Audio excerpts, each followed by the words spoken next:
A paz do Senhor, irmãos. Amém? Bora? Bora. Sejam bem-vindos e Boa bem-vindas. noite, Paulo. Boa noite. Por favor, pessoal, desliguem seus microfones. Obrigado. Bom estarmos aqui novamente, né? Para juntos adorarmos ao Senhor com mais uma aula.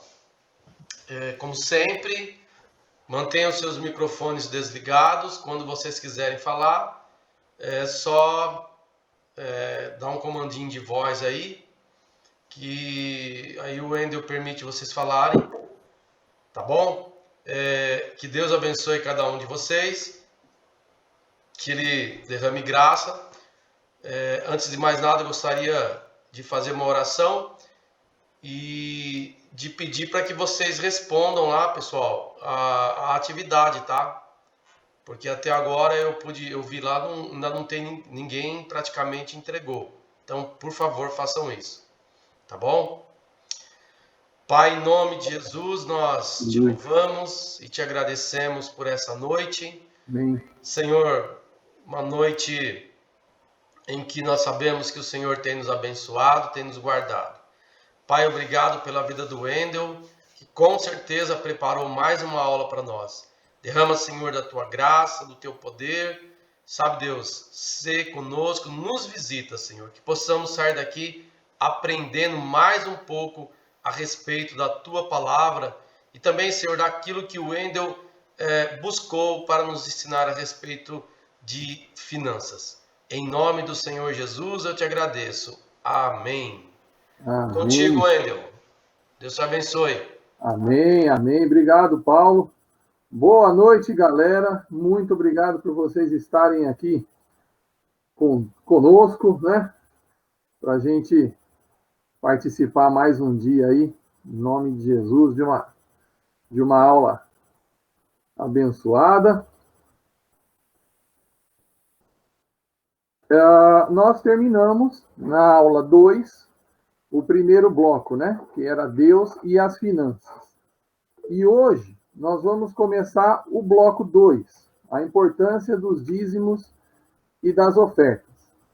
E, na verdade, quando o Paulo e o Ronaldo passaram para mim, eu até brinquei com o Paulo, né? Ele falou, ó, dá uma olhada nesses tópicos e nessa divisão, ver se tá legal, tal. Eu comprei a ideia na hora, até brinquei, falei, poxa, Paulinho, muita coisa, tal, mas foi brincando, né? Porque eu me esforcei para poder atender o que eles estavam pedindo, né? E logo me veio na mente, esse bloco número 2, a importância dos dízimos e ofertas, ele estava em primeiro lugar.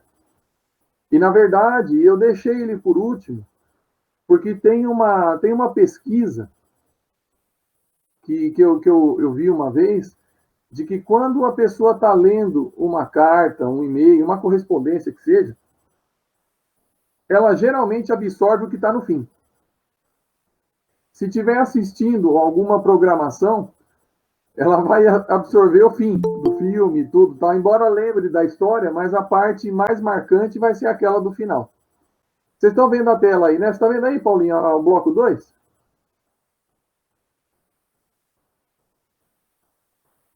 Sim. Beleza. Então, até agora, nós falamos de nós, né? Em 2 aulas, nós falamos sobre dívida, sobre investimento, trabalhar, honrar o trabalho, fazer planejamento, orçamento doméstico. Isso é o nosso dia a dia, isso é o momento que nós vivemos, a estrutura da nossa vida financeira. Mas qual que é a parte mais importante? É exatamente essa que nós vamos entrar hoje. Por isso que eu deixei por último, tá? A palavra sobre dízimos e ofertas. Então, eu coloquei aqui, por exemplo, para abordar dízimos e ofertas, a gente precisa primeiro entender o livro que está falando dele. Quem vai muito daquilo que você acredita, né? Quem acredita em livros de autoajuda lê o livro, pratica e dá certo. Quem gosta de livro de ficção, acredita no livro de ficção. E nós temos a nossa regra aí de fé e prática, o nosso grande manual, a palavra de Deus, né? E Deus deixou para falar para nós como é que nós deveríamos agir, por onde nós deveríamos andar, qual deveria ser o nosso comportamento. As dúvidas que eu tenho em relação a qualquer coisa nas áreas da minha vida, eu encontro a resposta onde? Na Bíblia. E a Bíblia, ela não é ela fala muito de dinheiro, ela fala muito de oferta, né? Depois a gente vai abordar mais isso daí. Então, eu não posso crer em uma parte da Bíblia, eu não posso crer em um pedaço dela, eu tenho que crer nela inteira. Ela é uma coleção de textos religiosos, isso é uma tradução, é um significado que eu peguei, tá? É uma coleção de textos religiosos de valor sagrado para o cristianismo e parcialmente para o judaísmo e islamismo. Olha que interessante. Aí você começa a ver as questões, né, das religiões, enfim, em que narram interpretações religiosas do motivo da existência do homem na Terra. É considerada pelos cristãos como divinamente inspirada, tratando-se de importante documento doutrinário. Segundo a tradição aceita pela maioria dos cristãos, a Bíblia foi escrita por cerca de 40 autores entre 1500 anos antes de Cristo e 450 antes de Cristo, que são os livros do Antigo Testamento, e 45 e 90 anos depois de Cristo, que são os livros do Novo Testamento, totalizando um período de quase 1.600 anos. Né? 1.600 anos para fazer uma coleção que hoje está acessível na nossa mão, seja física ou digital. Né? É o livro mais vendido de todos os tempos, com mais de 6 bilhões de cópias em todo o mundo, uma quantidade 7 vezes maior que o número de cópias do segundo colocado, que é o Livro Vermelho. Eu estava até procurando o que era esse Livro Vermelho, mas acabei deixando para lá. Essa é a importância da Bíblia. Né? Uma vez eu disse na célula, se ela ficar em cima da TV, da mesa, da estante, aberta, ela não vai produzir efeito nenhum. Ela será apenas um livro.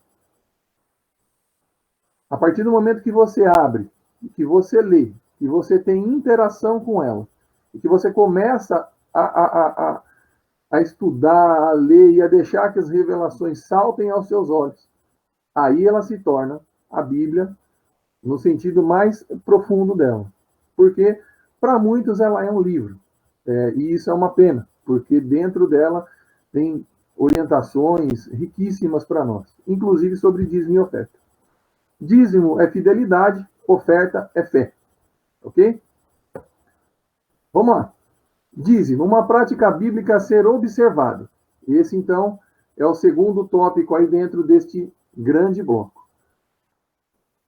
Aqui o autor da matéria diz que tem uma enxurrada de comentários tendenciosos, distorcidos, né? E você já não deve ser diferente, você já deve ter ouvido: ah, eu não vou na igreja, vou dar dízimo, pastor, esses ladrões, essas coisas todas.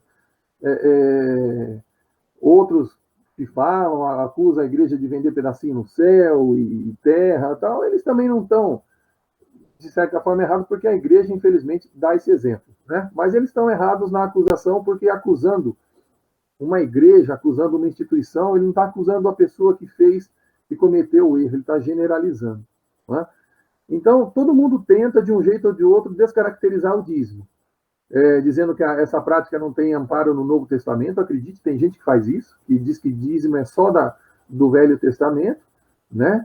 E tem muita gente que usa essa questão, não, as punições, que não podia fazer nada, que senão já morria, Deus punia, era na época da lei. Agora a gente está na época da graça, enfim, eu posso não dizimar.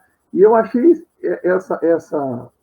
esse tema interessante, porque aqui a gente vai abordar o quê? O dízimo, ele era do Velho e ele é do Novo. O dízimo e as ofertas, eles transitam pela Bíblia toda, tá? E aí o autor até menciona aqui, ó, vamos deixar de lado as igrejas que criam mecanismos místicos, sincréticos e inescrupulosos para arrecadar dinheiro, vendendo água fluidificada, rosa ungida, toalha suada e até tijolo espiritual. Por incrível que pareça, eu não tinha visto esse tema, essa matéria, esse estudo, quando eu coloquei isso aqui, tá? Os bloquinhos aqui, porque aqui a importância é de construir algo sólido na nossa vida. Foi esse o objetivo quando eu peguei essa imagem aqui do pedreiro assentando os tijolos. São práticas pagãs que não tem nada a ver com a mordomia dos bens. Então, guarde essa palavra mordomia que nós vamos voltar a falar dela, tá? O fato, porém, de existir desvio de uns, não significa que devemos afrouxar as mãos no sentido de ensinar tudo quanto a Bíblia fala sobre dízimos e ofertas. Então, a importância também de ensinar, de trazer a revelação, de orientar a igreja nessa questão dos dízimos e ofertas, deixando de lado as acusações do mundo e até erros de igrejas irmãs que, infelizmente, praticam isso. Mas a nossa ideia aqui não é criticar ninguém, não é julgar ninguém, e é tentar extrair as verdades da Bíblia para a gente poder seguir e sermos bem-sucedidos, sermos abençoados por Deus, tá? Em primeiro lugar, então, a prática do dízimo, ela antecede a lei. Aqueles que se recusam a dizimar e por ser apenas antes da lei, eles estão equivocados. O dízimo é um princípio espiritual presente entre o povo de Deus desde os tempos mais remotos. Então, ele antecede a lei, beleza. Mas ele também ele foi sancionado na lei. Então, durante a lei, ele também passou a ser dado, a ser ensinado, não é? Não entregar o dízimo é transgredir a lei, e a transgressão da lei constitui-se em pecado. E tudo que tem um antes, tem um durante, tem um depois também. Então, em terceiro lugar, a prática do dízimo ela está presente em toda a Bíblia. A fidelidade na mordomia dos bens, a entrega fiel dos dízimos e das ofertas, é um ensino claro. Está presente, que nem ele diz aqui, ó, no estudo Pentateuco, né, os livros da lei, nos livros históricos, nos poéticos e nos proféticos. E nós vemos, às vezes a gente passa por alguns textos, né? Um vendeu, trouxe e depositou o seu terreno, a sua fazenda, e deu, tal, tudo isso é dízimo. E a gente vai ver mais para frente essas questões, porque antigamente não se tinha tanto dinheiro. Era ouro, era prata, mas era o quê? Era fazenda, era o produto da sua fazenda, era a sua colheita, né? Por isso que fala de primícias. É muito interessante. Hoje, nos nossos dias, fala-se de dinheiro, mas antigamente o dízimo era muito mais que isso. Em quarto lugar, a prática do dízimo é sancionada por Jesus no Novo Testamento. Então, nós temos aqui, Jesus deixa claro que devemos observar atentamente a prática dessas virtudes da fé cristã, sem omitir a entrega dos dízimos, em Mateus 23, 23. E aqueles que usam o argumento de que o dízimo é da lei, e por estarmos debaixo da graça, estamos isentos de observá-lo. Da mesma forma, estariam isentos da justiça, da misericórdia, da fé, porque essas virtudes também são da lei. Então, quando as pessoas tentam levar o dízimo para uma época, para antes da lei ou durante a lei, enfim, é legal porque aqui está comparando o quê? Não é só o dízimo, tem outras coisas. Tem misericórdia, tem justiça, tem fé, né? E aí tudo isso também caiu. Então, note um perigo aí, né? Porque se eu trabalho com o conceito de que o dízimo era da época da lei, por exemplo, todos os outros preceitos, tudo aquilo que Deus ensina e que Ele pede para a gente guardar, observar, eu posso estar deixando de lado. Então, é muito importante a gente considerar a Bíblia. Por isso que eu comecei falando dela. Porque se você olhar direitinho, você vai encontrar dízimo e oferta na Bíblia inteira, tá? E isso deve ser considerado, sim. Em quinto lugar, a prática do dízimo é um preceito divino, que não pode ser alterado ao longo dos séculos, né? Aqui tem uma coisa interessante, esse parágrafo é o seguinte: muitas igrejas querem adotar os princípios estabelecidos pelo apóstolo Paulo no levantamento da coleta para os pobres da Judéia como um substituto para o dízimo. Isso é um equívoco, né? Paulo jamais teve o propósito de que essas orientações fossem um substituto para a prática do dízimo. E aí comenta o estudo aqui, ó, que há igrejas na Europa e na América do Norte que estabelecem uma cota para cada família, para cumprir o orçamento de quem? Da igreja. Então, as famílias vão trazer uma cota, uma parte, uma reserva, que vai ajudar a subsidiar o orçamento da igreja, né? Então, aí, por serem endinheirados, reduzem essa contribuição a 5% a 3% do rendimento. E aí o autor questiona: tem a igreja competência para mudar um preceito divino? 1000 vezes não.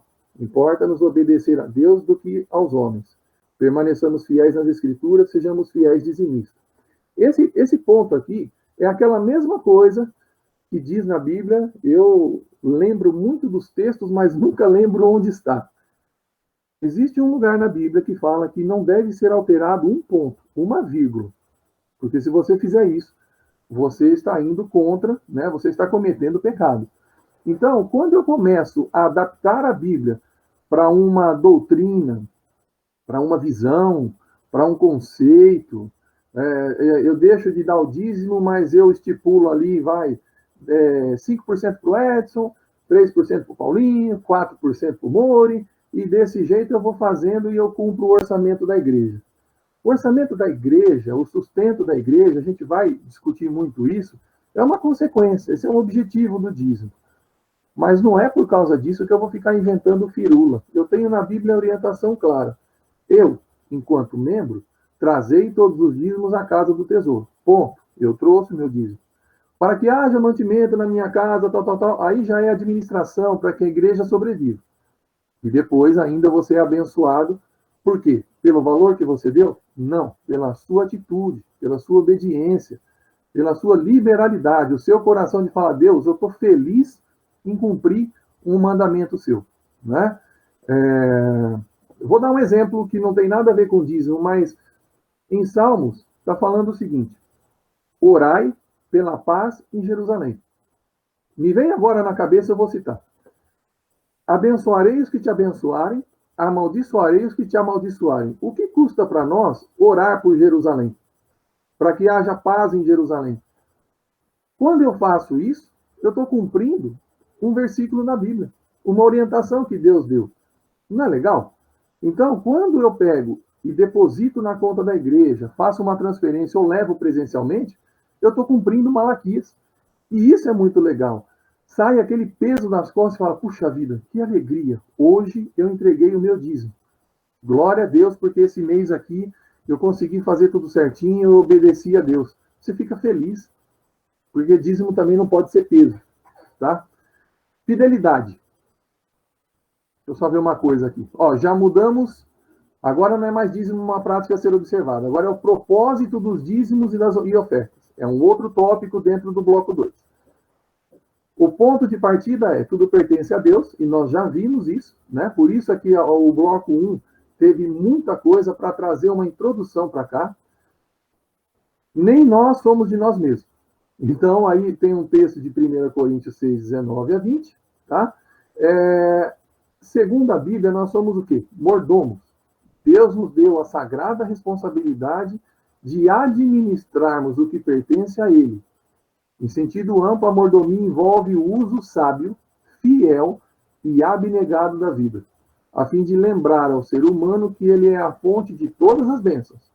Deus instituiu o sistema de dízimos e ofertas. Isso é um meio. É um meio de louvor e de adoração em resposta ao que ele fez e faz por nós. Tá? Propósito dos dízimos, então. Vamos lá. O dízimo é sagrado, é santo. Ele pertence a Deus, como diz o texto aqui de Levítico. Também todas as dízimas do campo, da semente, do fruto das árvores são do Senhor. Santas são ao Senhor. Porém, se alguém das suas dízimas resgatar alguma coisa, acrescentará o seu quinto sobre ela, no tocante a todas as dízimas de vacas, ovelhas, de tudo que passar debaixo da vara, o dízimo será santo ao Senhor. Por isso é que Não está errado você falar que deu o dízimo, que você semeou uma oferta, mas aqui o autor desse estudo ele diz o seguinte: nós devolvemos o dízimo, não é? Porque na verdade Deus já nos abençoou com o 100%. Eu vou tirar os 10% que é a minha primícia e vou devolver a ele, permanecendo comigo os outros 90%. Então, a definição. Por que o dízimo existe? O dízimo serve exclusivamente para a pregação do evangelho, para a manutenção dos pastores de tempo integral e dedicação exclusiva à pregação. Em Israel, o dízimo era usado exclusivamente para os levitas. As ofertas são diferentes. Elas são necessárias para construir, manter e operar as igrejas, pagando as contas de limpeza, luz, água, e para empreender a obra médico-missionária. Tem até médico-missionário aqui, ó, demonstrando o significado prático do evangelho. Então, hoje, as igrejas elas sobrevivem mais dos dízimos. Não é? Nós vemos isso. E é dos dízimos que as igrejas tiram, então, sim, o pagamento dos pastores, de toda a equipe que trabalha na igreja, secretaria, enfim, né? Umas igrejas têm poucas pessoas, outras têm muitas, dependendo também do seu tamanho, da sua estrutura. Mas se for ver bem, o dízimo seria para instituir missionários, para pagar o salário dos pastores também, mas essa questão de água, luz, internet e tudo isso deveria vir das ofertas. E as ofertas hoje, se os dízimos já tem esse problema de muita gente não querer dar, muita gente achar que é só coisa do passado e tudo, imagina as ofertas, né? Então, é muito importante a combinação dos dois. Por quê? Porque os dois servem para tirar o egoísmo do nosso coração e nos ajudam a colocar a nossa confiança não no dinheiro, mas em Deus. Como resultado desse relacionamento de confiança, teremos mais sabedoria para gastar o dinheiro, pois adquirimos uma perspectiva correta da nossa escala de valores, sabendo, assim, diferenciar o que realmente é essencial daquilo que é supérfluo. Também saberemos usar as coisas e amar as pessoas, jamais o contrário. Né? Usar as pessoas e amar as coisas. Né? A nossa motivação ao devolver o dízimo não é conseguir bênçãos materiais de Deus, mas expressar gratidão e adoração pelas dádivas recebidas. Deus não faz troca com ninguém. Ok? Existem igrejas que ensinam a teologia da prosperidade, ok? Não estamos julgando ninguém aqui, um tipo de barganha com Deus. Mas Deus não pode ser comparado a um fundo de investimento. Não é essa a relação que ele deseja ter com seus filhos. Deus nos ensina a ofertarmos humildemente e em sinceridade, não por ostentação ou interesse. A devolução dos dízimos e ofertas coloca Deus e o homem em suas devidas posições. Criador e criatura, doador e receptor, Deus e mordomo. Aí, eu até fiquei pensando, mas poxa, e Malaquias? Né? Muita gente fala que é o único lugar que Deus diz, faça a prova de mim. Aqui seria mais o seguinte, no meu humilde entendimento, tá? Eu posso pedir para Deus me ajudar em minhas finanças. Eu posso pedir milagres financeiros a Deus? Sim. Mas ele não é, que nem está falando aqui, né? Ele não é um fundo de investimento. Eu não posso agora, por todos os erros que eu cometi, ou mesmo que eu não tenha cometido erros, mas eu esteja passando por um momento de necessidade, a culpa é sua, Deus. Ó, eu dou o dízimo para isso. Agora eu dei o dízimo, o Senhor não me abençoa. Aí começa aquelas frases que eu particularmente detesto. Se Deus é Deus, ele vai me abençoar. Se a Bíblia é verdadeira, então, gente, Deus é Deus e a Bíblia é verdadeira. A gente tem que tomar cuidado com as coisas que nós falamos. E por isso é que eu comentei, é muito prazeroso você dar o dízimo.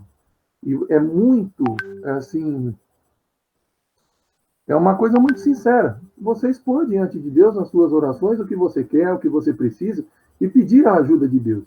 Mas isso não significa que você tenha que encostá-lo na parede e falar, ó, vamos aí, Deus, me abençoa. Não é assim, tá? Essas coisas precisam ficar muito claras na nossa mente para que a gente não cometa erros da nossa própria boca, né? Acabar falando coisa que não deve ou culpando Deus por aquilo que também não é culpa dele. Financiando o reino. Já mudamos de bloco de novo. Outro estudo aqui, esse aqui é até um pouquinho maior. Muitos se equivocam ao achar que o dízimo foi criado pela lei. Então, foi um outro estudo que eu encontrei na internet falando exatamente a mesma coisa, né? Aqui ele está falando, ó, Abraão deu dízimo ao sacerdote Melquisedeque, né? Aqui, nesse exemplo, Melquisedeque era como se fosse o Deus da época, né? Jacó, filho de Abraão e pai da nação de Israel, aprendeu com seu pai o princípio do dízimo e também era fiel. Quando questionado sobre o dízimo em Mateus, Jesus orienta os fariseus não somente a darem o dízimo, mas também cuidar de praticar a justiça, misericórdia e a fé. Aquilo que eu disse também no outro bloco. O dízimo não era um princípio da lei de Moisés, mas vem antes da lei de Moisés e se estende depois dela. E aí está falando de novo, que muitos lutam com essa questão do dízimo, né, dar a enfatizar demais, ao mesmo tempo muitos cristãos se recusam a submeter exortações, tal. Olha que interessante, o dízimo deve ser uma alegria e uma bênção. Infelizmente, isso às vezes não é o caso da igreja hoje. Muitos expressam a crença de que o dízimo é coisa da lei, de que o crente do Novo Testamento não deveria dizimar. Então, vamos mergulhar um pouquinho mais na Bíblia para ver o que ela tem a dizer sobre isso. Mas olha que interessante. O dízimo deve ser uma alegria e uma bênção, tá? A palavra dízimo vem de uma raiz do inglês antigo, que significa 1/10, é a tradução comum em inglês para o grupo de palavras no hebraico do Antigo Testamento. O dízimo era uma oferta de renda agrícola, como eu comentei com vocês, ao Senhor, como uma expressão de gratidão e dedicação. Na economia agrícola do Antigo Testamento, os dízimos eram pagos não em dinheiro, ouro ou bens, mas em colheitas ou gado, pois apenas o fruto agrícola da terra prometida deveria ser dado, não outras formas de renda. Embora hoje em dia pensemos no dízimo como 10%, olha como o negócio vai ficando estreito. Aparentemente, há 3 dízimos no Antigo Testamento. 2 a cada ano e 1/3 a cada 3 anos. Ou uma média de 23,3% da população anual da Terra. Havia também provisão para ofertas voluntárias e doações pessoais acima e além do dízimo, de modo que o dízimo nunca foi a única forma de doações a Deus. Então, hoje, eu não vou dar o dízimo porque é de lá do Antigo Testamento, é da época da lei e não sei o quê. Olha o que eles faziam antes. 23,3% e ofertas voluntárias acima do dízimo, né? Então, eles davam mais, eles abençoavam mais. É um grande erro também dizer que o dízimo é do tempo da lei ou do Velho Testamento, né? Não havia nem mesmo Antigo Testamento, pois Moisés só escreveria a lei mais de 645 anos depois de Abraão. Então, se eu digo que o dízimo é da época da lei, também está errado. Porque quando tudo começou, 645 anos antes, nem existia a lei. E Abraão já entregava o dízimo. Vamos lá. O dízimo é um princípio atemporal, fora de tempo. Ou seja, depende do tempo. Assim como os outros princípios que de Deus transcenderam a lei, tal como a doutrina do adultério, a idolatria. Dizimar é um ato de honra a Deus, é um ato de gratidão, de reconhecimento de bênçãos. Então, por exemplo, é o que eu tinha comentado com vocês agora há pouco, né? Deus é de lá do passado. Então, o adultério é do passado, a idolatria é do passado, e vocês sabem o que Deus diz sobre esses pecados, né? Sobre quem pratica isso. Continuando o módulo, então, financiando o reino, vamos ver aqui um negócio interessante. A partir daí, ou seja, a partir do mandamento escrito por Moisés, então, a partir da lei de Moisés, o ensinamento passa a fazer parte da cultura judaica ao ponto de os profetas repreenderam os filhos de Israel por não darem o dízimo a Deus e deixarem registrado a importância de trazer os dízimos para financiar a obra do Senhor. Olha que legal. Infelizmente, muitos hoje em dia abusam da revelação da graça por dizer que não precisamos mais dizimar. Dizem que o padrão do Novo Testamento não era o dízimo, e sim somente oferta voluntária, mas dizem isso como desculpa para não serem generosos para a oferta com a obra de Deus. Dizem isso muitas vezes porque são mesquinhos, não confiam em Deus e são apegados ao dinheiro. Lembra que no bloco anterior eu falei um pouquinho disso, né? Se apegar ao dinheiro. Quando você começa a amar o dinheiro, você deixa de amar a Deus e você pode cair nessa questão. Vamos lá. Realmente o dízimo não é o padrão do Novo Testamento. 10% da sua renda é o mínimo que alguém dava de oferta a Deus no Antigo Testamento.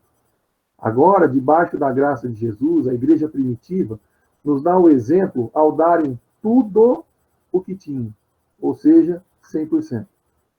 O convite da graça não é o de sermos mesquinhos, e sim de darmos a Deus nossos dízimos e ofertas com abundância e generosidade. É bobagem dizer que não há dízimo no Novo Testamento. Jesus aprova o dízimo em Mateus 23, que eu coloquei aqui para vocês. Então, nós passamos de uma época onde eles davam 23% mais as ofertas, para chegar numa época da graça, onde o pessoal, as pessoas, né, eles iam lá e davam com abundância e generosidade, eles entregavam tudo. Você vai falar isso na igreja hoje, o povo sai da igreja. Mas esse entendimento você começa a ter quando?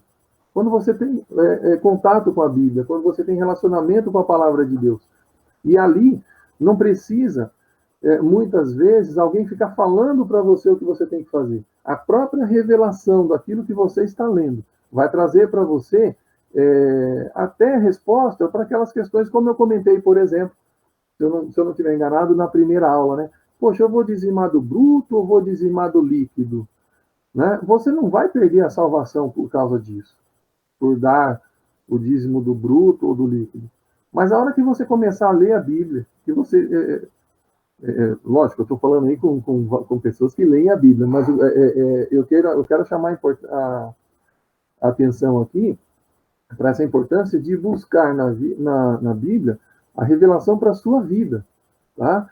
E, de repente, o meu entendimento pode ser um pouco diferente do seu, na questão de eu dou do bruto, você dá do líquido. Mas sabe o que vai ser importante? Sabe o que é muito legal? É quando eu e você vamos lá e depositamos o nosso dízimo. É isso que Deus quer ver, é essa obediência que Ele quer ver. Jesus ensina nesse texto que tanto o dízimo deve ser observado, assim como o juízo, a misericórdia e a fé. Cada um desses itens aponta para uma ação de Deus que Ele espera de nós. O juízo. Deus nos julgará de acordo com as nossas obras, não no sentido de sermos salvos ou não, mas uma vez salvos, diante do nosso reino nos céus, receberemos galardões de acordo com as nossas ações aqui na terra. Bom, então Deus é justo. Até tem piadinhas, brincadeiras, né? Você vai chegar lá no céu, vai ter um andando de Ferrari e um andando de patinete. É a questão do galardão. Deus é tão misericordioso, Deus é tão amoroso. Na própria Bíblia diz que nem um copo de água fria que você dá para alguém escapa de Deus. A pedrinha na coroa que você põe, né? É o bem que você faz, tudo isso Deus está contabilizando. E Ele ainda te dá o direito de receber essa recompensa quando você chegar no céu. Certo? Então esse é o galardão. E Deus é justo, sendo justo, lá em cima você vai receber o galardão daquilo que você fez aqui. Misericórdia, Deus espera que nós sejamos misericordiosos para com o nosso próximo, assim como Ele é por nós. Então, é mandamento, né? Amar o próximo. Fé é a base de tudo. Fé é o que nos une a Deus. Fé é o elemento sobrenatural que torna possível o nosso relacionamento com Deus. Os fariseus davam o dízimo, mas falhavam em seguir esses 3 pilares estabelecidos por Jesus: juízo, misericórdia e fé. O juízo de Deus será aplicado dependendo da forma que tivermos misericórdia, como tratamos os homens, relacionamento horizontal, e fé, como tratamos a Deus, no relacionamento vertical. Jesus deixa claro que devemos cumprir todas essas coisas. darmos os dízimos, tanto quanto teremos o juízo de Deus pelas nossas ações horizontais e verticais, misericórdia e fé. Aí você começa, mas peraí, eu não estava falando de dízimo? É a Bíblia, é Deus. Ele vai conduzindo de uma forma que daqui a pouco você tem que dar o dízimo, mas ele já está falando de juízo, de misericórdia, de fé. A palavra vai trazendo, ela vai completando. E uma coisa, ela está ligada à outra. Nossa, eu sou ótimo em dízimo. Mas será que eu sou misericordioso? Então, isso também não é uma acusação para você. É uma coisa para você refletir e pensar. Por quê? Porque há tempo de mudar, dá tempo de evoluir, dá tempo de nós crescermos nessas coisas que Deus deixou para nós. Estão aonde? Na Bíblia. Coração. O dízimo é uma questão do coração. O principal princípio por trás do dízimo é o fato de que o que estamos fazendo com o nosso dinheiro mostra onde está o nosso coração. Quando somos capazes de dar 10% ou mais da nossa renda, em vez de manter esse dinheiro para nós, isso mostra que o nosso coração não está amarrado aonde? No dinheiro. E que amamos a Deus, a sua obra, o seu reino, a sua igreja. Seja essa igreja local, onde congregamos e servimos. Olha que interessante. A Bíblia menciona dinheiro mais de 800 vezes, e de todas as parábolas de Jesus, mais da metade falou sobre dinheiro. Por quê? Porque é aí que as pessoas tropeçam. Quando somos capazes de liberar pelo menos os 10% da nossa renda de volta a Deus, nosso dinheiro não tem a menor pressão sobre nós. Porque percebemos que Deus está no comando de nossas finanças. Então, Deus está no controle, mas Ele está no comando. Não está só no controle, Ele está no comando. Comando é maior que controle. Ele dá a voz de comando. Será que Ele vai encontrar em mim, em você, um servo bom, fiel e obediente aos seus comandos? Essa é a pergunta do autor, né? Tudo que temos nos foi dado por Deus, até o ar que nos mantém vivos. Mesmo que a maioria de nós provavelmente trabalhe pelo dinheiro todos os meses, o que é um fato, até mesmo o nosso trabalho vem de Deus. Foi Ele quem nos deu a saúde, a capacidade para fazer o nosso trabalho. Muitos que entendem o que Deus realmente lhes deu parecem concordar que 10% nem sequer parecem suficientes diante de tanto que Deus continuamente faz por nós. Na apostila, vocês vão encontrar praticamente o estudo inteiro. Eu dou o link lá de onde eu peguei, vocês podem ler e depois até entrar no site, né? E eu procurei trazer aqui algumas coisas mais interessantes. Mais de 800 vezes, né? São mais de 8.000 promessas que tem na Bíblia, 800 vezes falando de dinheiro, sabe? Essas coisas assim, muitas vezes nós lemos o texto e nós nem paramos para perceber esses detalhes, tá certo? E mais para frente tem mais coisa interessante aqui que eu vou compartilhar com vocês nesta aula e na próxima. O dízimo é obrigatório? Bom, muitos dizem por aí que não, porque Deus não obriga ninguém a nada. Mas essa parte aqui é interessante. E eu achei forte quando eu li o estudo e eu coloquei na apostila e está aqui para compartilhar com vocês. Vamos lá. Ó. Mas espera aí. Santidade também não é algo obrigatório? Claro que sim. A Bíblia tem muito a falar sobre santificação. Mesmo assim, Deus não nos descarta quando pecamos. Sexo somente dentro da aliança do casamento é obrigatório? Sem dúvida. Sexo fora do casamento é pecado? A lei de Moisés fala muito sobre a sexualidade, mas ninguém sai por aí dizendo, bobagem. Ninguém é de ninguém mesmo. Sexo só no casamento é coisa da lei. Lavou, tá novo. Olha a expressão que o autor usou aqui. Partiu transar com quem quiser e depois de tomar a Santa Ceia. É tudo pela graça. Assim, vemos que há muitas obrigatoriedades na vida de um cristão. Pureza, santidade, diligência e serviço. Mas ninguém implica ou tem problema com esses padrões. Por que será que as pessoas têm tanta dificuldade em aceitar o dízimo? Então, pelo amor de Deus, irmão, você está cometendo uma heresia aí. Lógico que não pode trair. Lógico que você tem que ser fiel ao seu marido, à sua esposa. Está amarrado, vai sair aí, né? E aí você fala de dízimo, as pessoas questionam. Então, aqui a ideia é comparar, trazer a mesma importância, sabe? Por que não dizimar? Se Deus está falando, trazei todos os dízimos. Então, quer dizer que agora uma coisa é certa, a outra passou a ser errada, eu devo observar uma mais que a outra, deixar de lado. Não é bem assim, tá? Aqui temos um tema polêmico, porque Deus não vai amaldiçoar seus filhos por não darem o dízimo. Mas por estarem desobedecendo uma ordem de Deus, estarão sujeitos à ação do devorador. E, logicamente, deixarão de serem abençoados. Por quê? Porque o reino de Deus é um reino de justiça. Aqui cabe uma pausa para eu dizer para vocês o que aconteceu comigo. Experiência minha, tá? Eu fiquei um período sem dar o dízimo. Certo? E o que aconteceu? Eu tive duas pessoas muito importantes na minha vida que me disseram o seguinte: Deus precisa do seu dinheiro? Não. O que ele quer? É sua obediência, não é? Então o que você vai fazer? Você vai resolver os seus problemas, você vai quitar suas dívidas e você vai procurar voltar a dar o dízimo o mais rápido possível. Mas e o para trás? Se um dia você tiver condições de pegar e semear um atrasado, eu quero repor alguma coisa, ótimo. Mas Deus não vai te cobrar. É como se fosse o pecado. Deus, quando te perdoa, ele se lembra do pecado? Ele não joga o pecado lá no mar do esquecimento? Então, não é porque você deixou de dar o dízimo em algum momento por causa de uma dificuldade, um descontrole seu, alguma coisa do gênero, que você vai ser amaldiçoado, que você vai perder a salvação. Não. Logicamente, toda ação tem consequência, certo? Então, é aquele velho ditado: aqui se faz, aqui se paga. Quando a gente deixa de dar o dízimo, nós estamos sujeitos, sim, à ação do devorador, né? Mas Deus está ali torcendo para que você entenda a revelação, para que você se ajeite, que você se arrume, que você volte à prática daquilo que ele orienta. E ele ajuda também.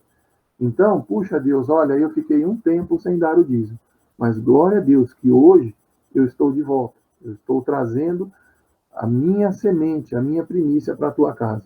E essa palavra para mim foi tão forte, porque no momento eu não precisava de mais uma pessoa que dissesse para mim: não, meu, você está errado, cara, você tem que dar o dízimo. Tá bom, mas eu não tenho condições. Não, mas você tem que dar o dízimo. Não, mas você não está entendendo. As minhas dívidas extrapolaram. Para pagar as dívidas já foi difícil. Não, mas você tem que dar. Eu não estava precisando de alguém que falasse para mim que eu tinha que dar o dízimo. Eu precisava de uma ajuda, de alguém que me ajudasse a pensar em alguma estratégia. E foram essas duas pessoas: o irmão João, meu sogro, e o Edson, que está aí assistindo a aula com a gente, que é o meu discipulador. Essas duas pessoas me disseram isso: não se preocupa, não vai ficar se martirizando, coloca a sua vida em ordem de novo, para que você possa voltar a dar o dízimo. Vou falar para vocês: o primeiro mês, quando eu voltei dessa época que eu fiquei longe, eu senti um alívio tão grande, uma alegria tão grande, que, sabe assim, puxa vida, me livrei de um peso. É muito gostoso você saber que você está em obediência à palavra de Deus. Agora, sou eu o santão, que estou livre e nunca mais vou errar? Não. Nem eu, nem você, nós somos assim. Todos nós estamos sujeitos a erros, acontecer algum imprevisto, alguma coisa. O que a gente tem que ter em mente é praticar e obedecer aos mandamentos de Deus. E se alguma coisa acontecer, se arrepender, pedir perdão para Deus e voltar. Né? Isso é que é interessante. Deus permite isso. Ele está esperando isso. Então, puxa vida, eu fiquei 10 anos sem dar o dízimo, então agora eu vou ter que somar tudo? Não, deixa os 10 anos para lá. É daqui para frente. Tá certo? Então, é uma coisa que eu queria compartilhar com vocês, porque foi muito, muito, muito bom para mim. E não foi só eu que passei. Né? Outras pessoas vão passar, podem passar, e vocês que estão aí tendo a oportunidade de ouvir isso que eu estou falando, vão poder também orientar alguém caso vocês tenham contato com alguma pessoa que esteja vivendo assim, ou que venha a passar por isso, tá? Deus não vai amaldiçoar seus filhos por não darem o dízimo. Aqui tem mais uma legalidade, é mais uma questão de legalidade que você dá para o devorador do que Deus ficar te punindo. Ele não vai te punir, tá bom? Deus é pai, ele não quer ver seu mal. Então, repare como os 3 pilares do reino descrito na Bíblia, justiça é o primeiro, Deus é justo, ele não pode negar a si mesmo, ele não pode abençoar a todos com a mesma medida, até porque é o reino de Deus e não o socialismo de Deus. Olha que interessante. Deus não faz acepção de pessoas. Ele não ama mais o Wendel do que o Paulinho. Mas à medida que o Paulo se dedica, busca mais intimidade com Deus, está mais junto com Deus, e está ali naquele relacionamento, naquela excelência, o Paulo será mais usado por Deus do que o Wendel. E o Paulo vai começar a colher mais bênçãos do que o Wendel, porque o Paulo teve uma decisão, ele foi, quanto mais perto de Deus, melhor. E o Wendel ficou aqui no razoável, né? Então, isso é muito importante nós termos. Veja que a gente já extrapolou a barreira do dinheiro, que a gente já está falando de outras coisas, tá certo? Tudo relacionado a dízimo, mas é assim, ó, Deus não faz diferença dos filhos. Mas se um filho se relaciona mais, busca mais que o outro, obviamente Deus vai se manifestar na vida desse filho, vai contar com esse filho, vai utilizar a vida dele para a pregação do seu evangelho e tudo mais. E Deus não é o socialista, Deus é justo. As regras estão na Bíblia. Então, há uma lei na Bíblia, não uma lei de Moisés, mas uma lei que encontramos por entre as linhas, tanto do Antigo Testamento quanto do Novo. É a lei da semeadura. Quantas vezes nós já ouvimos isso? O pastor Samuel já pregou, o pastor Walter de Oliveira, né? A lei da semeadura diz que nós colhemos de acordo com o que semeamos. Essa é uma lei natural, que é uma realidade também no mundo espiritual. Tudo que semeamos, nós colhemos, seja no natural ou no espírito. E isso aqui não é só dinheiro, tá bom? É amor ao próximo, são atitudes, enfim. Além disso, há toda uma questão de legalidade espiritual. Quando dizimamos, nós consagramos nossas finanças através da entrega dos 10% a Deus. E tiramos de Mamon o direito de tocar em nosso dinheiro. Lembre-se que as notas que chegam na sua mão vêm espiritualmente sujas de prostituição, avareza, ganância, drogas e sangue. Dinheiro é uma das coisas mais sujas que tem. Vírus, bactéria, tem um monte de coisa. E realmente nós não sabemos. A nota que chegou na nossa mão pode ter acabado de sair do banco, mas pode ter sido usado para pagar o serviço de uma prostituta, pode ter sido usado para comprar drogas, né? Pode ter sido roubada de uma pessoa, e além de roubarem a pessoa, mataram ela. E aí o dinheiro chegou na sua mão. É a nota que a gente tem aí na carteira. O ato sacrificial de entregar o dízimo tira dessas notas toda a maldição e toda a ruína vinculada a elas. Sacrificar os 10% santifica todo o resto. Olha onde nós já estamos indo, né?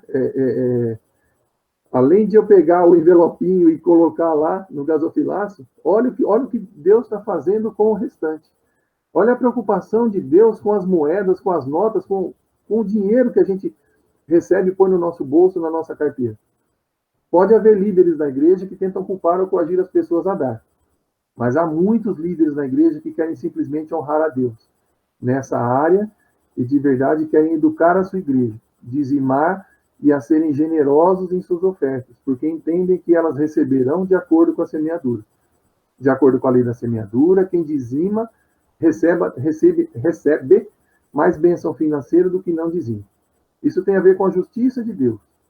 Não seria justo da parte de Deus que aquele que entrega seus dízimos recebesse bênçãos financeiras na mesma medida do que aquele que não dizima.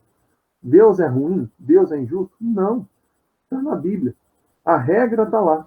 Então, poxa, pai, foi aquilo que eu falei. Não precisa colocar Deus na parede e cobrar dele. Quando você dá o dízimo, que você está santificando o seu dinheiro, você pode chegar diante dele e se expressar, falar, Deus, eu estou precisando, olha, eu quero ser promovido, eu preciso ganhar mais, eu tenho dívidas para pagar, eu estou preocupado. Isso tudo você coloca diante de Deus com muita naturalidade. E à medida que você entrega seus dízimos e suas ofertas, Deus acaba com a ação do devorador, santifica e ainda te abençoa. Tá? É tremendo toda essa questão que envolve o dízimo. Entenda isso, Deus é amor e não deixa que o justo mendigue o pão. Mas o dizimista, além da provisão que é fruto do amor de Deus, receberá em abundância a provisão que é fruto da justiça de Deus. Então a conclusão é que o dízimo é uma bênção para nós, é algo que ajudará a melhorar nossas vidas financeiras, e assim teremos como ajudar a vida financeira dos outros. De novo, o amor ao próximo aqui. Tá? Nós não somos salvos pelas obras.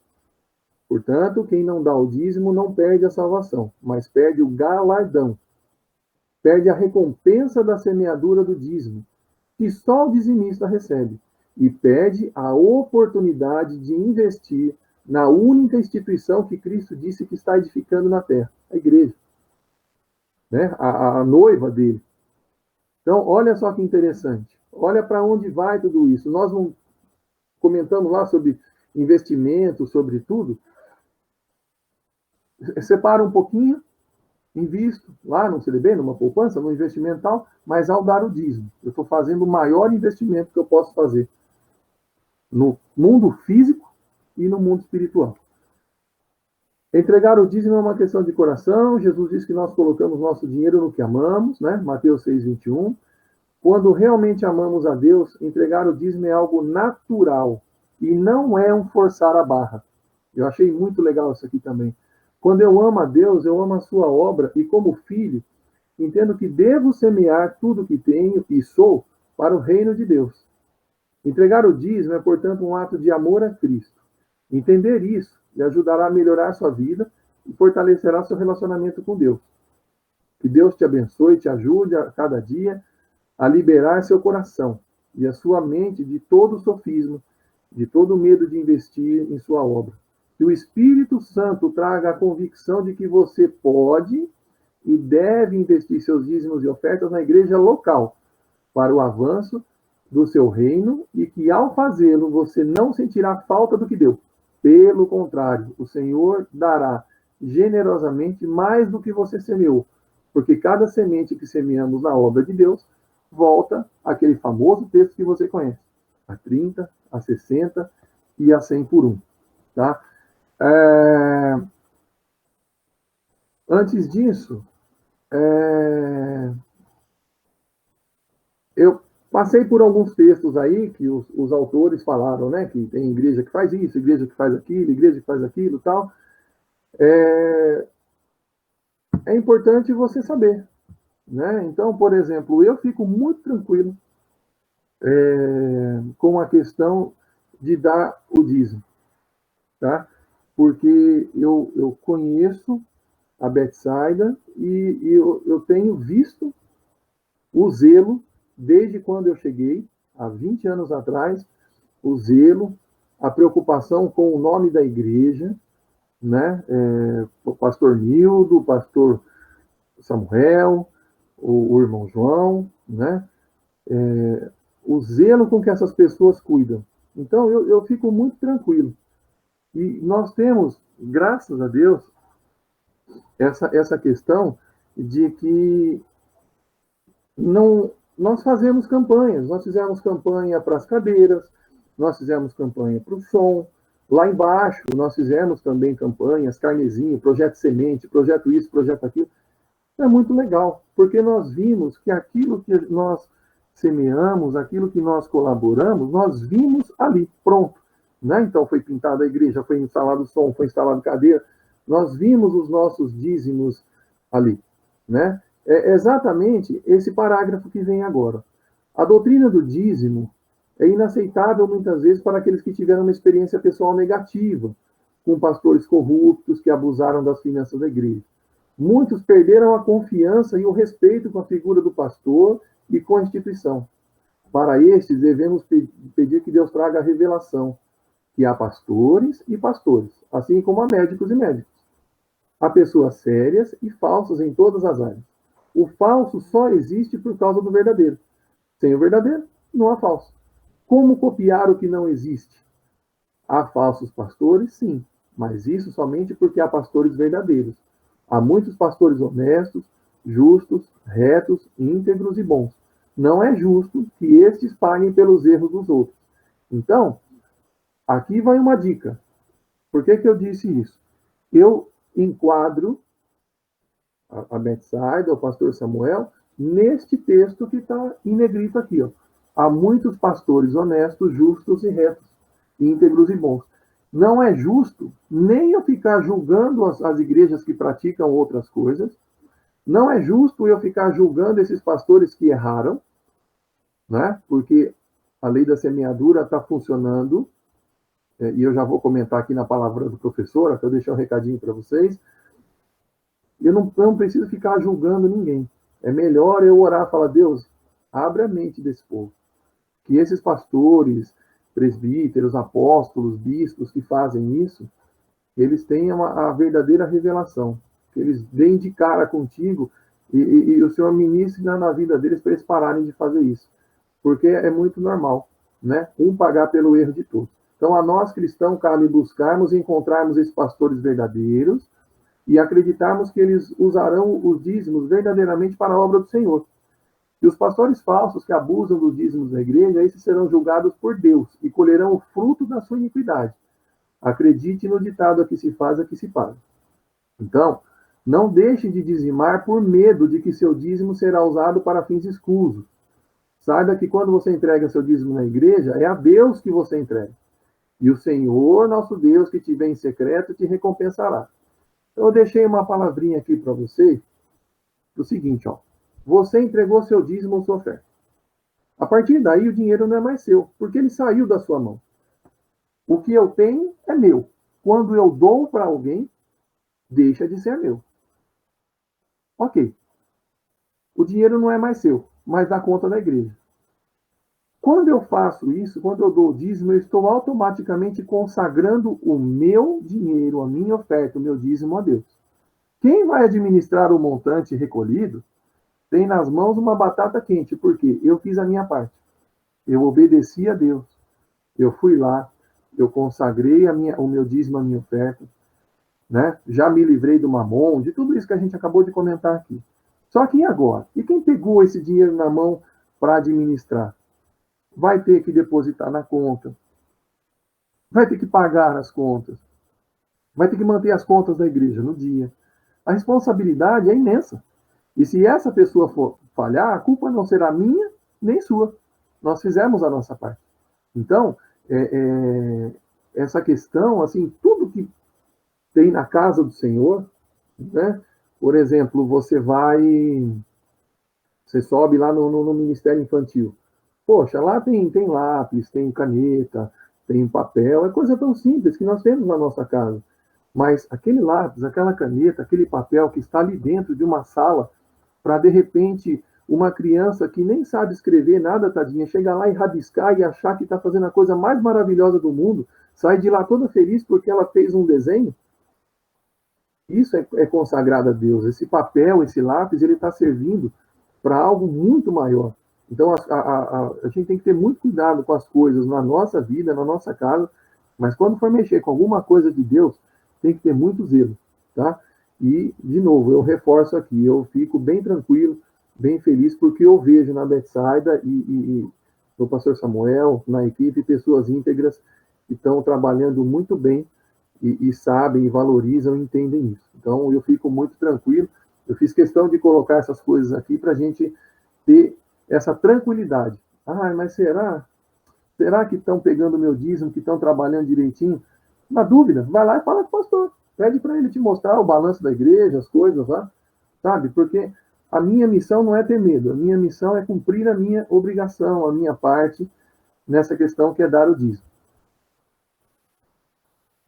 Bom, muitos crentes ricos têm muita dificuldade em dizimar, porque o seu dízimo seria muito alto. Há empresários que, se fossem dizimar direitinho, entregariam o equivalente a um carro popular por mês, ou mais, tá?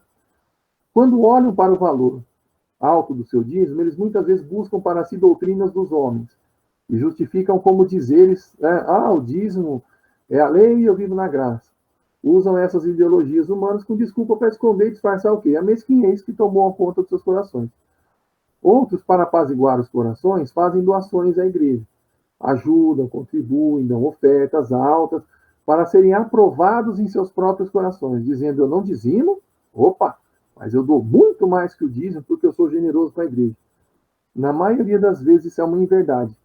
Se fossem realmente fiéis a Deus com 10%, essas ofertas generosas não seriam nada se comparado com o valor do dízimo.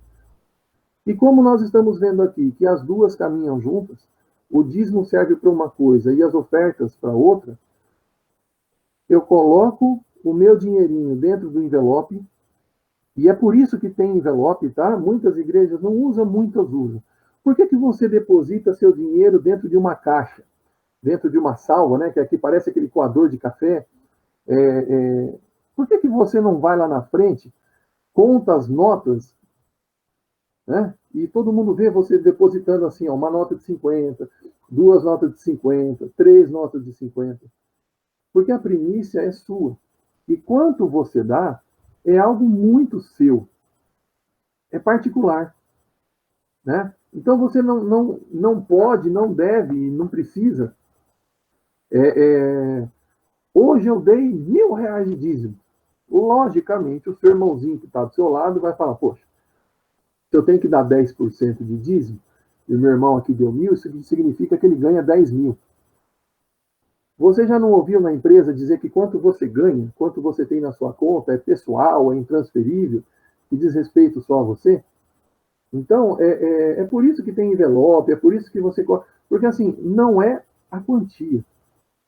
Né? Então, é fazer direitinho mesmo. Né? Poxa, eu ganho 1.000, meu dízimo é 100. Tá bom, então eu vou lá, com jeitinho, coloco meus R$100 lá, acabou.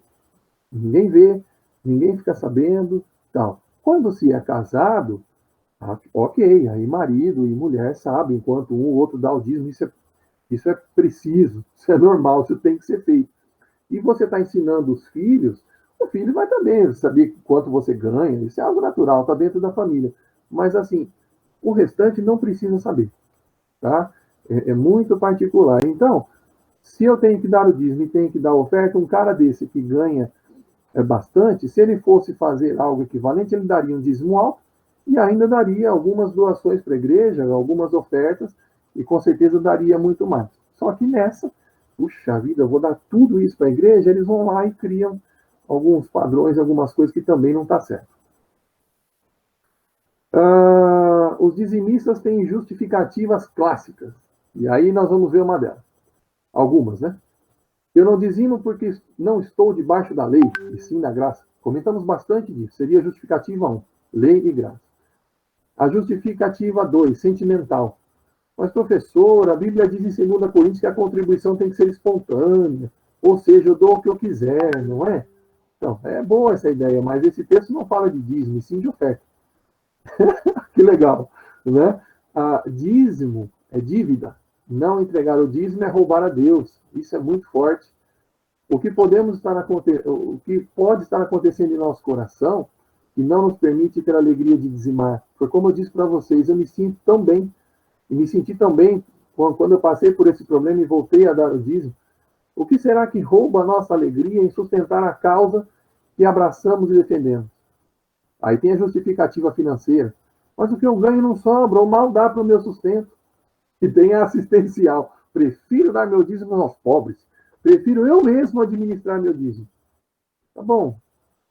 Mas à luz da Bíblia, tá certo? Não. Então é hora de abandonarmos as nossas respostas evasivas e nossas desculpas infundadas e entendermos que tudo o que temos é do Senhor. Devemos entregar a Ele o dízimo do que é devido. Nosso dinheiro não vai facilmente para onde o nosso coração está. Então, que o nosso coração possa realmente estar em primeiro lugar, em buscar o reino de Deus. Quando isso for uma realidade, não vamos ter problema nenhum em entregar o dízimo. E eu achei interessante essa frase aqui do Lamartine Pozella, quando Deus te pede uma semente, ele tem uma colheita em mente.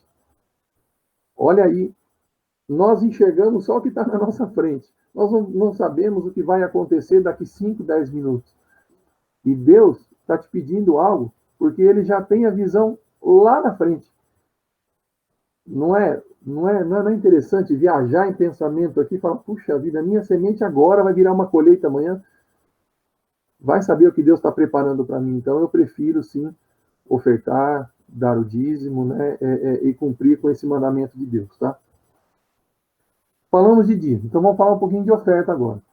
Nosso Deus é muito bom e generoso. Ele amou tanto o mundo que ele deu o presente mais precioso, a vida do seu Filho, pagando pelos nossos pecados na cruz. Quando lhe entregamos os nossos dízimos e ofertas, estamos, de certa forma, entregando uma oferta de agradecimento a Deus por tudo que ele tem feito por nós. Você não é obrigado a dar. O importante é entender o que significa essa atitude e buscar em Deus a revelação de sua importância. Assim, mediante a sua decisão, dar e ofertar conforme a determinação no seu coração.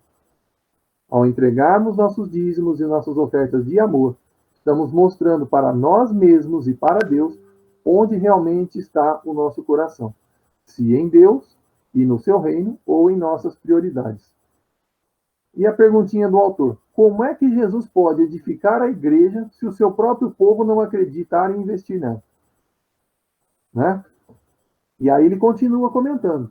Muitos não sabem, ou até passa despercebido quando nós lemos os textos, mas Jesus recebia oferta para seu ministério. Muitos acham que Jesus não tinha dinheiro, mas aí o autor diz: como é que Judas poderia cuidar da bolsa, ser o tesoureiro, se o ministério de Jesus não tivesse dinheiro? Né? Era costume de Judas fazer compra para os discípulos. Ele era o tesoureiro lá. Então, quando Jesus falou com Judas que fosse fazer o que tinha que fazer, eles pensaram que Jesus havia mandado Judas sair para comprar suprimentos para a Páscoa, ou seja, suprimentos para a Santa Ceia. Assim, vemos que Jesus recebia ofertas e com ela administrava as necessidades naturais do seu ministério. Hoje em dia, muitos dizem que não tem que dar nada para a igreja, que são livres da lei, e por isso não precisam dizimar nem ofertar. Mas eu te pergunto, com que dinheiro o pastor deve comprar o pão e o vinho da ceia?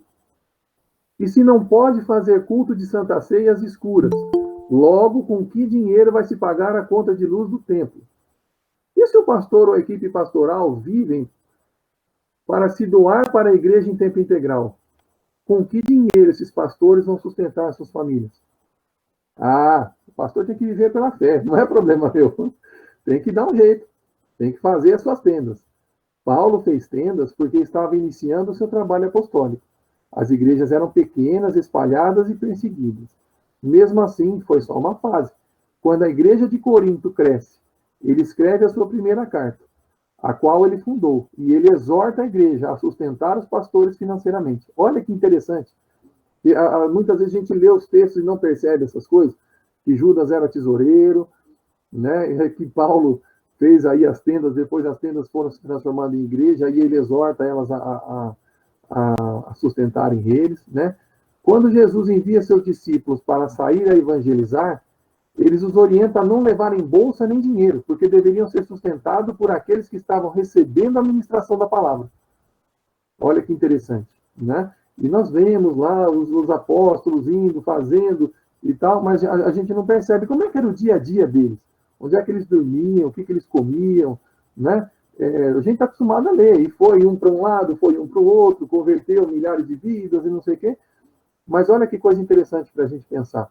E olha onde o autor vai aqui. Como é que eu vou comprar pão e vinho para a Santa Ceia? Como é que eu vou pagar a luz do templo? E o pastor, coitado, ele vai se sustentar como? Né? É complicado.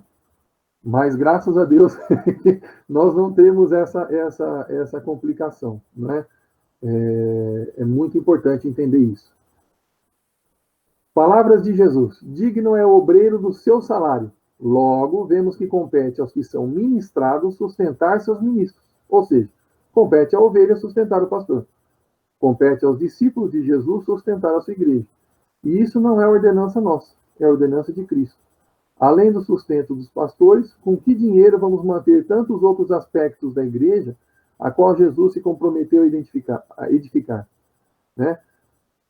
Com o dinheiro de quem você acha que Jesus está contando para edificar a igreja? O seu, o meu, o dinheiro dos filhos, com o sustento que ele faz chegar em nossas mãos, porque tudo que temos vem dele. Logo, é por ele e para ele devem ser todas as coisas, inclusive o nosso dinheiro. E aqui tem outro ponto interessante, né? Judas traiu Jesus por 30 moedas de prata. A Bíblia diz que depois que ele se enforcou, usaram aquele dinheiro para comprar um terreno e fizeram desse terreno um cemitério. Cavou sua própria cova, fez a sua própria forca, né? É isso.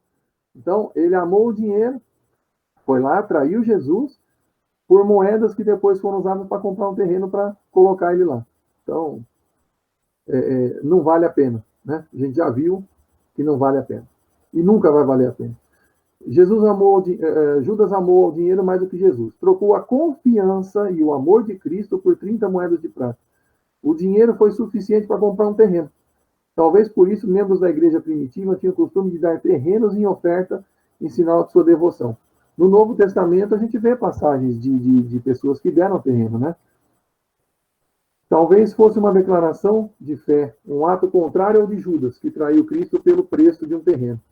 Talvez isso fosse tão importante para a fé da igreja primitiva que quando Ananias e Safira, a gente conhece, tocaram nesse princípio, assim como Uzá, foram mortos diante da presença do Senhor. Isso é o Novo Testamento. Isso é Cristo. Isso é graça. Então, para muitos que acham que a graça ela já é mais leve, ela é mais permissiva do que a lei, nós temos exemplo no Novo Testamento que mostra para a gente que não era bem assim. Certo? Vamos lá. Talvez seja por isso que muitos crentes hoje não conseguem sair de uma realidade de deserto, onde só tem o suficiente, só tem o pão de cada dia, só tem o maná da misericórdia e nunca entrar em uma terra de abundância e fartura, porque ainda estão presos ao medo. Não confiam em Deus plenamente, não são generosos, não consagram realmente ao Pai todas as suas finanças. E por isso vivem ainda na provisão do deserto, só tendo o suficiente para pagar suas contas. Eu coloquei aqui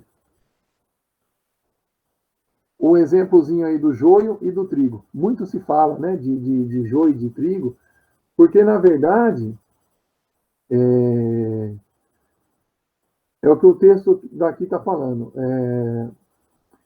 Jesus disse que ambos, o trigo e o joio, cresciam juntos na igreja, né?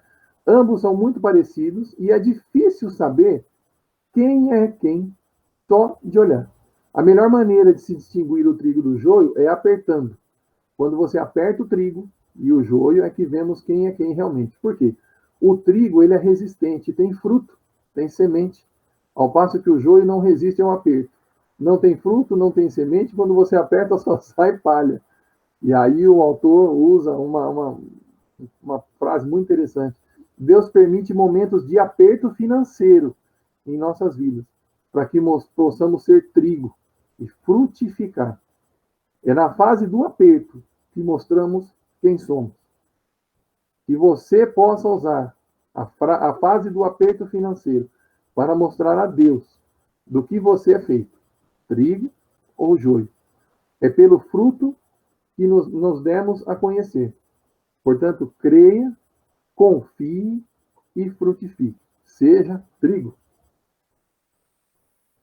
Bom, até agora nós abordamos aqui o que as ofertas significam para nós, né? Falamos de dízimo, falamos de oferta, mas o que as ofertas significam para Deus? Oferta tem a ver com a generosidade. Quando o Senhor nos ordena acumular tesouros, Mateus 6,20, né? Jesus está se referindo à causa do reino de Deus. Ô, Wendel. Oi? Se atenta no horário aí, tá? Tá, eu já tô finalizando esse pedacinho, eu já vou parar por aqui, tá? Beleza. Na sua capacidade vertical e horizontal. Isto é, abrange os céus com a glória de Deus, a terra com a salvação dos perdidos e assistência social aos desfavorecidos e necessitados. Vemos a intersecção de duas linhas, vertical e horizontal, na própria cruz, no centro dela, onde as linhas se encontram, está Jesus. que se entregou, né? Nós juntamos tesouro nos céus quando somos generosos na terra. Então, é aquilo que eu já falei, né? O que nós fazemos aqui reflete. Eu até usei o exemplo lá do filminho lá do Gladiador, né? O que fazemos na vida ecoa na eternidade. E nós comentamos também, nós passamos agora aí pela questão do galardão, né?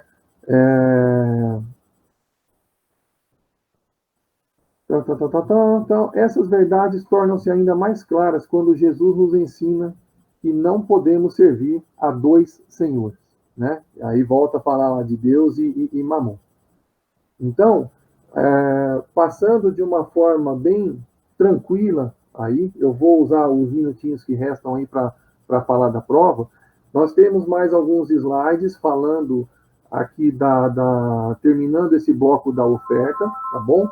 E depois a gente vai falar de mordomia também, que é uma questão bem legal, essa de nós sermos mordomos. E isso dá uma liga com a questão dos dízimos e das ofertas.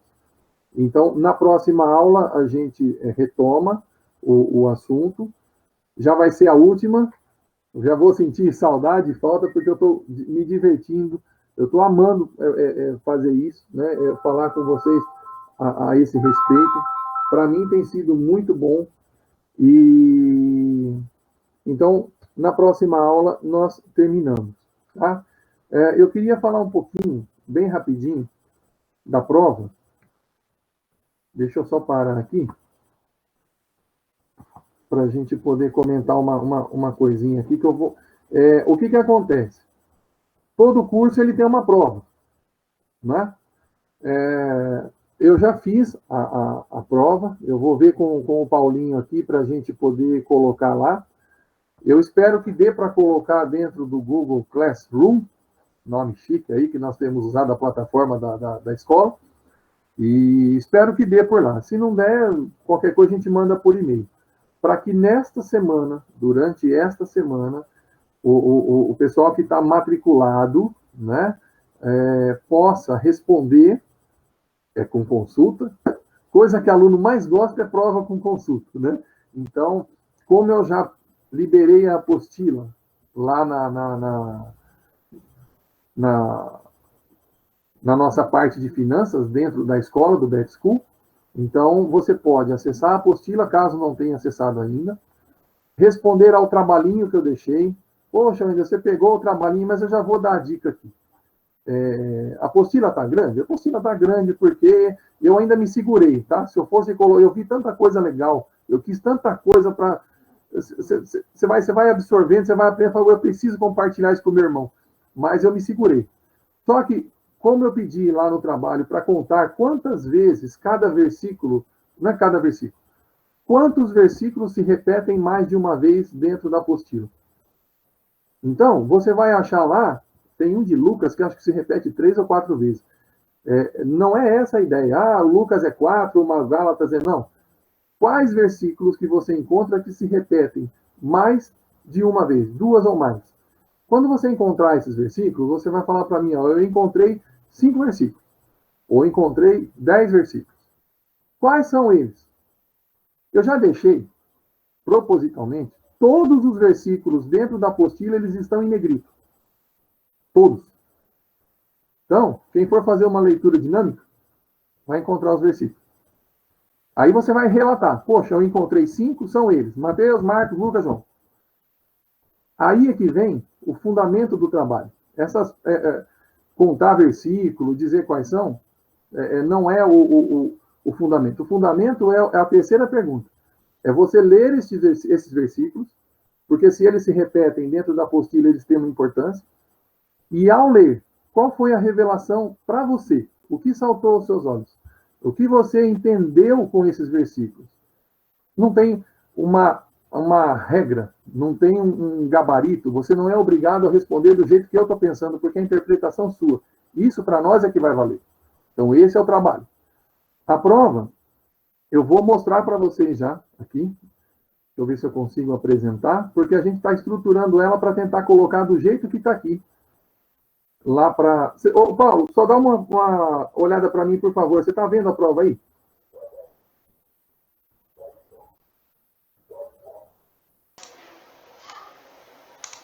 Tô. Tá, então beleza. São 10 questões, como toda boa prova. Aqui você vai marcar com X as opções verdadeiras. Se você ver bem, tem 6 perguntas aqui. Se cada uma vale 0,2, tem 5 verdadeiras e uma falsa. Você vai marcar com X quais são as verdadeiras. Tá bom? Na número 2, dê um exemplo do comportamento de uma pessoa avarenta. Lembrando que tudo isso está na apostila. No 3, marque verdadeiro, V para verdadeiro e F para falso. De novo, eu tenho aqui 5, somando vai dar 1 ponto. No final, 10 perguntas, 10 pontos. 3. Comente com as suas palavras o que um orçamento familiar precisa conter para dar certo. Cite pelo menos os 2 principais itens. 5. Complete a frase. Uma definição simples da palavra dívida é o que se deve pagar a alguém, ou um tipo de adquirido pelo recebimento de um bem, um favor, tal. Então, está aqui, é só completar a frase. No 6, dívidas em estágios avançados e descontrolados, bem como a vida financeira desregulada, pode. Então, eu te dou 2, 4, 6, 7 afirmações aqui. E você vai dizer para mim se as letras A, B e F estão corretas, se as letras A, B, C e G estão corretas, ou se todas estão corretas. Vai marcar um xizinho aqui. Mais uma de verdadeiro ou falso. Tá certo? Mais uma de marcar com X, a opção verdadeira. Aqui eu só estou pedindo uma, né? Eu te dei 3 itens aqui, ó, 3 opções. Você vai marcar a verdadeira. Na 9, complete a frase de novo. E na 10, escolha a alternativa falsa. Até agora eu vinha pedindo verdadeira. Agora eu estou pedindo a falsa. Né? E aí, com isso, na próxima aula, na próxima segunda, eu termino os slides, tá? A gente termina aí a apresentação do material e eu pego e corrijo já essa prova com vocês. Tá certo? Deixa eu parar aqui a apresentação. Aí. Agora, só um minutinho. Eu esqueci de uma coisa aqui, peraí.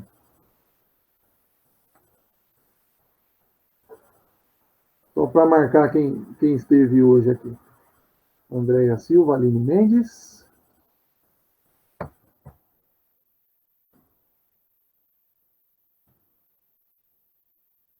Matheus e Everton.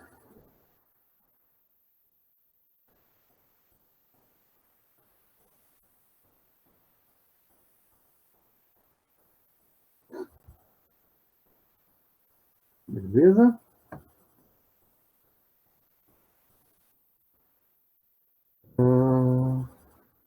Reinaldo.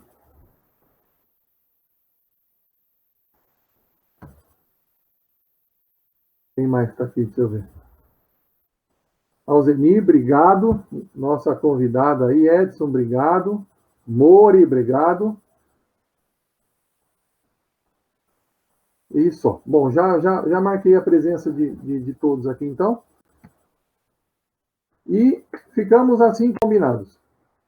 Terminar a apresentação na última aula, comentar sobre a prova, corrigir a prova e ver aí também quem já fez o trabalho, tá? Que vai ser uma boa forma da gente avaliar também aí o que foi compreendido desse material todo, tá? Paulinho, 9h31. Tá contigo aí, meu irmão. Obrigado de novo. Muito obrigado por vocês participarem. Eu fico, assim, honrado, muito feliz em ter a presença de vocês, tá? Espero, depois, na última aula, vai ter a choradeira.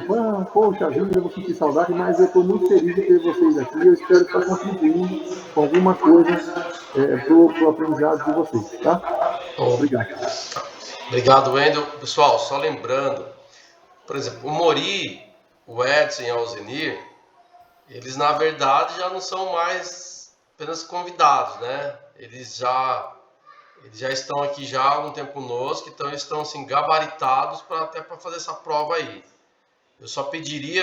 Aliás, eu tenho o e-mail de vocês, eu vou acrescentar vocês como alunos desse curso, para que vocês também possam receber. Lembrando, pessoal, que essa prova aí que o Wendel mostrou, ela vai ser feita no Google Forms, tá? Então, nós vamos sentar virtualmente com o Wendel, ajudar ele no que for possível aí, porque nós estamos fazendo tudo pela plataforma do Google, tá bom? Wendel, eu só queria, antes de acabar, pessoal, eu queria fazer um comentário, e eu queria que você respondesse, e se alguém também tiver alguma pergunta, irmãos, nós passamos um pouquinho, mas não tem problema nenhum. Tá? Pô, esqueci, desculpa, é mesmo, tem pergunta? Eu queria fazer um comentário. Eu já ouvi, né, e talvez algum de vocês já ouviram também, pessoas, até da nossa igreja, já ouvi isso da nossa igreja também, da nossa comunidade local, assim, irmão, eu estou... eu, de vez em quando, né, numa assiduidade, quando não tem culto na nossa igreja, eu frequento, eu assisto o culto numa outra igreja. Enfim, numa outra denominação. Eu posso dar o meu dízimo lá? Show. Eu posso entregar o meu dízimo lá, naquela igreja que eu também frequento? Eu sei a minha resposta, obviamente, né? Eu vou... Inclusive, eu até falei para a pessoa. Agora, o que você tem a dizer sobre isso? Eu vou responder o dízimo, o que eu aprendi com o pastor Walter, tá? Uhum. Dízimo é onde eu estou. É o meu guarda-chuva, é onde eu estou debaixo. Uhum. Tá? Oferta, eu posso sim semear se eu for na igreja. Chegou na hora lá, eu estou sentadinho lá. Agora é o momento dos dízimos e das ofertas. Eu tenho dinheiro no bolso. Eu vou participar do momento. Não vai ser meu dízimo, vai ser uma oferta. Eu posso ir lá e semear. Tá?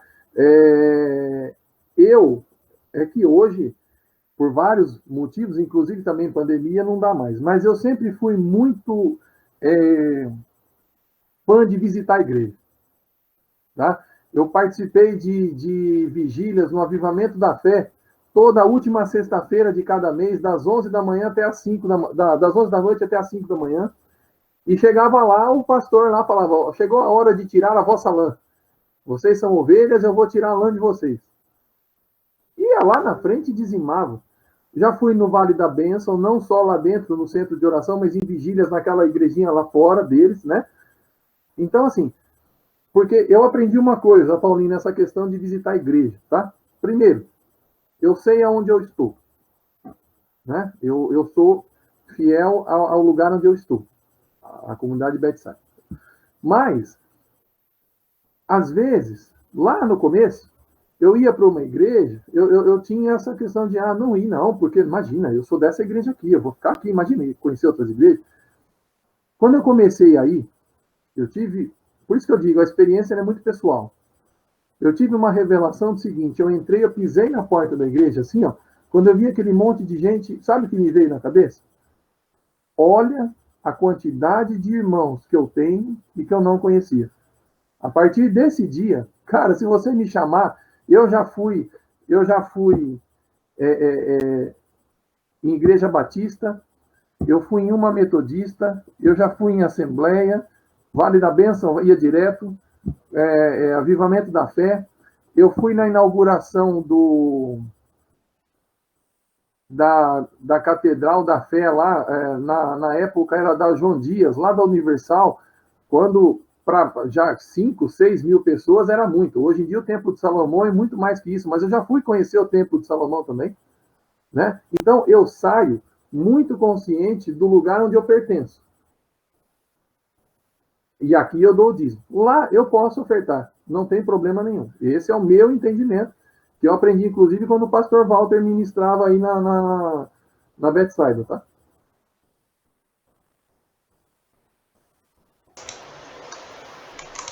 Entendi. Não, eu também. Eu nunca tive essa.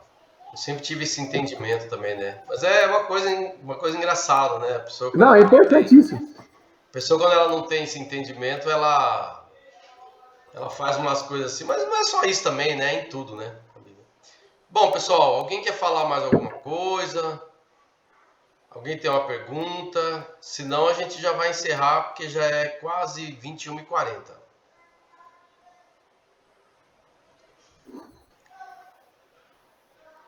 O pessoal tá quieto, rapaz. Então tá bom.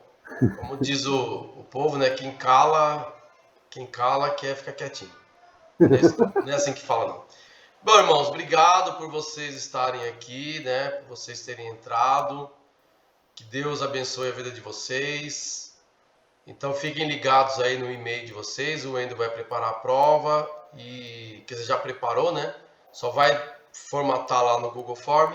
E, por favor, façam a prova, irmãos. Façam a prova, porque isso é muito importante até para o próprio Wendel, né? Para o próprio professor que está ministrando e para nós também da coordenação da escola.